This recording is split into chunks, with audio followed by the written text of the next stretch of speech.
Steve, oftentimes within the ruins is described sort of as like progressive deathcore music. Do you guys have a way you describe the sound you all have?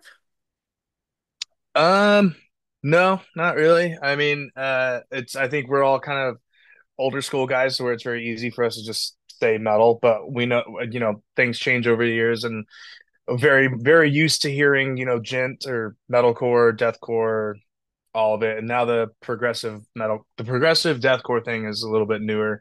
I think probably going in with this current wave of what deathcore is up to these days. So, um, kind of just take it and roll with it. I'm not subgenres are very picky choosy, I think, Yes. and Yes. sometimes they're relevant, sometimes they're just whatever. You get overly pedantic about it and it just loses meaning eventually. But progressive deathcore is fine, sure. Who were some of the artists, the musicians that influenced you when you were growing up? Uh, well, it started off technically. I was in the orchestra when I was a kid, so I played the violin for a long time. Um, but then when you're like a teenager, violin orchestra is not cool. We were called orc dorks. Um, so that wasn't cool anymore. So I took my strings from up here to down here, and I started playing guitar to be cool. And and around the teenage years is when, well, actually no, probably late elementary school. Actually, I started getting into new metal. That was a very that's my age group. Is I think one day I saw the video for Freak on a Leash on MTV at like a sleepover or something when I was a kid, and I was just blown away. I hadn't heard anything like that before, and then it just took off from there. Starts off with the easy MTV stuff like Torn, Disturbed, Linkin Yeah. Park, System of a Down, Slipknot, so on. And then over the years, MySpace comes around, then you get into X, Y, and Z. But um, that's probably I'd say that's where it started for sure was that. So I mean, I'm a giant Corey Taylor fan. I like Eminem a lot. So believe it or not, like he's had had his influences on me here and there, just little subtle things when I'm writing stuff, but certain things that he did when I was young stick in my head. Um, I also liked Michael Bublé a lot a long time ago. I mean, you could say that stems from like Frank Sinatra, obviously, but when I was younger, it's just the like all the old new metal guys, like Chad from Mudvayne, Corey from Slipknot, Jonathan Davis from Born. Korn. Uh, all those guys. Sure, yeah. That's the easy answer, but the long-winded is how where it leads to is. But then I'll just keep going. So You have a new album coming out, Phenomena 2. right. What are some themes you explore on this one? Well, I didn't want to choose any of the same characters that Tim did on the previous one 10 years ago. So I chose different characters, but what I wanted to do was write from a grounded perspective. Like what the irony being is like, yeah, it's about superheroes and villains and stuff like that, anti-heroes. And but I actually tried to write from a more of a humanistic, grounded, real world perspective, like kind of explore the origin stories of some of these guys and girls, but what makes them who they are, is it really that different from stuff that anybody can experience? Like the first single that we released, Castle in the Sky, that's about the Punisher. That's Frank Castle. But he really, what that story is I mean, he was in the military, and then he got out and through a tragic accident lost his family, and so he's that's just really a guy that's grieving and going through that whole process. He um drinks a lot. He's a loner. He's processing is what he's doing, which a lot of people just do when you lose loved ones. Now, that's not to say that you go on killing sprees and try to find mafia people that did this to you, but um, it's stuff like that. And the another good example is the second single we released, "The Last Sun." That's about Superman. He's one of the most powerful characters you can come across, but how I wrote the song wasn't all sunshine and rainbows about how he can leap tall buildings in a single bound and stuff like that. It's about him being on a planet that's not his. This isn't his home. It's not where he's from, and he's not supposed to be here. But through no fault of his own, he is. And there are people that reject him, and there's people that accept him. And so he is struggling to find his place to fit in. He gets into a family, like he gets adopted by his parents, but those aren't his birth parents, and um, so he's found himself in this world that's not his. So stuff like that. I mean, there's other examples on the album, but I tried to ground, excuse me, some of the aspects of those characters in a real world setting. And of course, I mean, I do touch on whatever powers they might have a little bit, or some of the more supernatural stuff. But I touch on that. Of course, it's still fun. But that was kind of where I came from. I wanted to look at it through a lot of their eyes and put put the stories into relatable terms. So that's kind of where I went with it. Certainly, all these songs are basically your children, but my favorite one is The Mm. Last Son. Do you Oh, have thank you. a personal one that either resonates with you the most or holds a special significance for you? Last one Daywalker is cool. is Day, good. yeah, Daywalker is cool. That one's about Blade.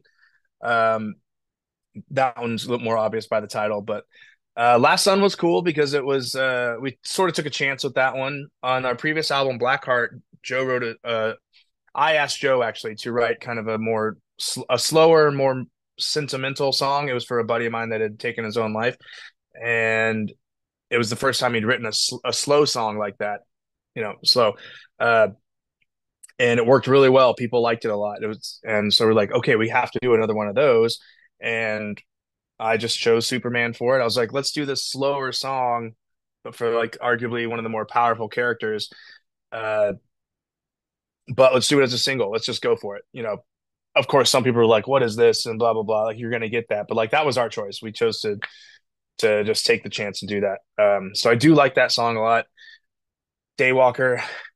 Yeah, I do like Daywalker a lot. I kind of like the very first one that I wrote, Corruption. That was about the Riddler, and I took from the comics. I took from the Jim Carrey Riddler from the Schumacher film, uh, but I also took from Paul Dano's Riddler from the Batman from a couple years ago, and there's multiple references peppered out throughout the whole song, and that one was a lot of fun to write. I think maybe a little bit of nostalgia already attached to it because it was the first one, but my first little baby on the album. But um, but like when you put it that way, though, it is hard to choose. They're all great. I don't know.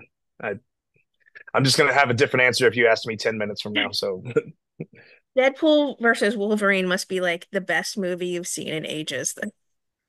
I did enjoy it very much. Yes. I took my girlfriend along with me, and I was like, I'm a bartender, so I work the weekends. And I was like, I can probably last through opening weekend, but I can't last much longer than that. I'm gonna have to see it. I know I need to avoid spoilers. And so we made it through Sunday and we went on Monday. And yeah, I mean, I'm going in like a giddy little child in a candy shop. And because I grew up doing this stuff too. I grew up watching all these older movies. Like my favorite movie of all time, not even just superhero movie, but favorite movie is the 1989 Batman with Michael Keaton and Jack Nicholson. And uh That's a I mean, classic. it's a classic. And so I grew up also during every little bit of when Blade first came out, when all the original X-Men movies came out, uh, all the way up until Iron Man starts the MCU. I've kind of been through all of this. The only thing that was kind of before my time was like the Superman movies with Christopher Reeve. But besides that, uh, I've been kind of attached to this for a long time. So seeing all the stuff that happens in Daredevil, and if you, not sorry, not Daredevil, in Deadpool, if you haven't seen it, you're pushing it by the time this comes out. Uh, but so I'm not going to spoil anything, but yeah, because I kind of grew up watching all that stuff, so every little cameo and nod to other characters is really fun. I remember Blade. I remember Blade walk. Oh shit! No, uh, people know. People know by now. It's okay. funny, and it's funny you did Daredevil because when I interviewed Morena Baccarin, who plays Wade's wife, I was like, "When are Mhm. you gonna be in the new Daredevil?" She's like, "You mean Deadpool?" And I'm like, "Yes, I'm sorry." Same thing. Yeah. Yeah. Um, yeah. But for you Well, seeing and I Blade must have been insane. Oh yeah, it was pretty crazy. Like I when Blade did kind of come out from the side, just audibly out loud, I was like, "Shut the fuck up!" And I just it was great. But I mean, me accidentally calling it Daredevil, I guess, also makes sense because there's a song about Daredevil on the album too, so that works. But yeah, Well, yeah, no, it was great. Ton of fun with that. Ton of fun. you talked about Joe's writing, you talked about Tim writing, you talked a little bit about your writing. Do you have a typical way that you write a song, whether you need music before you can sort of craft lyrics around them? I usually have lyrics ready to go. I like to have stuff. I don't like to sit. I feel like I sort of, and this is just me, everyone has their own process. There's no right or wrong, I would say. But to me, it wastes time if I'm sitting there listening to a song over and over, trying to think of words on the spot. I'd rather have a bunch of stuff and concepts ready, thought out and ready to go that I can just pepper in and I can see where syllables and phrases sound like they'll fit. Um, so I usually have a note section in my phone of all my lyrics, and if it's two separate ideas, like they'll be spread apart and stuff. So I'm not just going to put a bunch of gibberish all together and have to filter it all out. But I usually have stuff prepared, and especially for this album, I was extra prepared. So I would take every song took at least 2 nights, sometimes more. But what I would do first would whatever character I've for sure decided on, I would spend hours for a night. And aside from the stuff that I'm already aware of for that character, I want to go in and double check my work, and I want to make sure that I'm not missing anything. So I'll put a whole piece together of stuff from the origin story, cool storyline concepts, just maybe lines that the characters will say in the comics or in the movies or shows that are just very like memorable, that kind of stuff. I'll put that all together. So I'll spend one night doing all the research and I'll take a second night to sit and okay, here's which song I think fits this character. So once I've decided that one, then I'll take all those lyrics that are there like ready to go. Um, and fit them to the song. Otherwise, if I just sat there and like press repeat on the song, and I don't have any words there, I feel like I'm not going to get anywhere because then I'm focused on the song. If I have lyrics ready to go, then I can throw them and see what sticks. How much of a hand do you and the band then have when it comes to the production side of the music you make? Uh, a pretty good size one. This one actually was pretty much just me and Joe. Joe does all the writing and recording in his studio up in Massachusetts. He does all of it. He writes all the songs, puts them in Dropbox, and then gives them to us to listen to. Pal and I live in San Antonio. The band's based out of Massachusetts, though, so we're kind of split down the middle. So he does. Technology is great. You could kind of just live anywhere and be in a band with some people now. Um, so I will uh, take those, and then that's when I sit down with my process and I write all the stuff, and then fly out to the studio to record. Um, the previous album, Blackheart, we did in that Joe studio also. The Palo had plenty of parts on that album, and he would fly out with me each time, and the kind of mostly the three of us would be in the studio together working on the thing. But the studio is also attached to Joe's brewery. He owns a brewery, so um, if we need to take a break, we can literally walk through a door in that same building, and there's taps and cans and whatever. Um, and our drummer works at that brewery, so he pops in and gives his 2 cents and stuff too from time to time. But this past one, Phenomena Two, is literally just me and Joe in the studio. Like I'm recording vocals. We're sitting there just bouncing ideas back and forth. Um, Paolo recorded all of his bass at home and sent it over to Joe. So I mean, I'd say Joe has the most important parts of it because he writes all the stuff besides what I do. But otherwise, this producing it, this was me and Joe in the studio just bouncing ideas back and forth with each other for days. With the album coming out here at the end of the week, are you guys going to be celebrating in a certain way, or there'll be some live performances to accompany this here? Yeah, there was actually there was an album listening party and beer release on Monday at Joe's Brewery. He did a beer specifically for the Daywalker song. It was a Daywalker New England IPA. So the idea, obviously, you want to attach it to a song, but like Daywalker is in, it's kind of a lighter IPA that you can drink during the day and not get too drunk too quick. Um, so that was kind of a cool thing. And so they did an album listening party that same night on the Metal Monday as like an early thing, and then we're gonna have a handful of shows in October here in Texas. There's gonna be three Texas states: Lubbock, Dallas, and San Antonio here, and then Oklahoma City and Denver. We're gonna do that towards the beginning of October, and then take about a week off, and we're gonna do another handful of dates up north in Massachusetts. Those should be probably announced maybe next week. Maybe next week. So we're going to start there. We didn't do a whole lot of touring for the Blackheart album cycle. We played some festivals and some one-offs here and there, but that was mostly it. This one, we're going to try to get back to work a little bit more. COVID kind of switched things around for the whole band. So we put out Blackheart at the beginning of COVID, but then nobody can tour. So we kind of just went through that whole album cycle, not doing a whole lot. So now we're hoping to change that, even if it's not being gone 6 months, 8 months out of the year or something like that. We are uh, trying to get to being at least a little bit busier. Not not full time, I'd say, but enough to get back to work and do some stuff and have fun with it. Who would you love to collaborate with on a song in the future? Do you see the band ever doing like a collab album with some of your favorite artists, or maybe some friends you tour with from time to time? Yeah. Sorry, great timing. Um, Is that the yeah, we, Walker? huh? Was that the Daywalker? No, that's just some coffee. I've been up early. I've already had a couple interviews this morning, and I'm a bartender, so I sleep till a little bit later, and so I woke up early. Um, so it's just coffee, that y'all know about.